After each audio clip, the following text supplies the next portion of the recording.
Di tahun 1971, Yankee Go Home atau pasukan Amerika angkat kaki menjadi fenomena epik, di mana pemandangan yang terakhir adalah sebuah helikopter terbang membawa dubes Amerika meninggalkan Saigon. Amerika kalah perang dengan Vietnam. Amerika membela Vietnam Selatan, Vietnam Utara yang komunis menang pada akhirnya. Kemarin kejadian berulang lagi di Afghanistan. Sebuah helikopter terbang di atas American Embassy membawa dubes Amerika keluar Kabul. Yankee Go Home. Taliban yang beraliran khilafah menang. Amerika kalah perang lagi. Setelah sejak tahun 1991 menguasai dalam tanda kutip Afghanistan. Taliban hanya dalam 10 hari pergerakan bisa menaklukkan Kabul. Taliban dengan kekuatan militernya menguasai Afghanistan. Terbayang masa kegelapan manusia dihadapi penduduk Afghanistan. Pemahaman garis ortodok agama dibawa ke pemerintahan bernegara Afghanistan baru di bawah Taliban. Siapa yang memberi go ahead terhadap Taliban? Siapa lagi kalau bukan Putinnya Rusia? Sejak Maret 2021 ini, Rusia dukung penuh Taliban. Dendam tahun 1991 ketika Uni Soviet ditendang sekutu Amerika menjadikan Rusia terus menarget Afghanistan.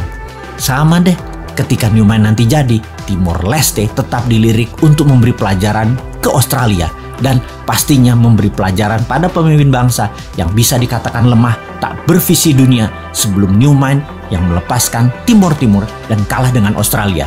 Juga tidak ada usahanya untuk mendapatkan Timor Timur kembali. Cara Newman nanti jauh lebih elegan dalam mengambil Timor Timur. Kita bangun Timor Timur dengan printing money, dengan produksi-produksi Indonesia seperti di kawasan Kek, yang lalu finish produknya kita bangun jalanan, mall, kantor, pusat belanja, jembatan, 1 juta rumah di Timor Timur. Anggap saja Timor Timur itu salah satu Kek atau kawasan ekonomi khusus Indonesia. Pasti panji negara merah putih berdiri lagi di sana. Rusia ambil Crimea, Rusia dukung Taliban, Indonesia ambil balik Timor Leste. Kita tidak pakai alat Tiongkok yang menyedot sumber daya alam Timor Leste. Timor dibangun layaknya provinsi di Indonesia, layaknya kawasan ekonomi khusus di Indonesia. Nanti ada referendum di sana, mau integrasi kembali dengan Indonesia atau menjadi wilayah khusus seperti Guam di bawah Amerika, atau seperti Puerto Rico di bawah Amerika, atau seperti City of London di bawah Union Jack, seperti City of Vatican di bawah Italia. Apapun itu, bendera merah putih dan rupiah serta emas, transaksinya berlaku di sana. Transaksi emas, ya. Sejak tahun 2025 nanti, ketika genap 1 tahun Newman menjabat, maka emas bisa dipakai sebagai alat tukar resmi. Sekarang belum siap. Anda transaksi nanti tidak perlu lagi pakai rupiah, tukarkan dengan gramasi emas.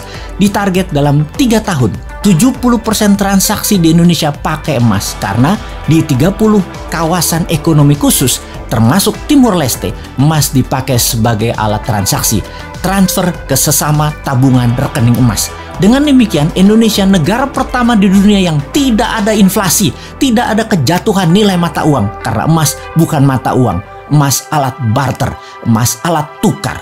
Jadi, waduh, jauh bener ya 2025.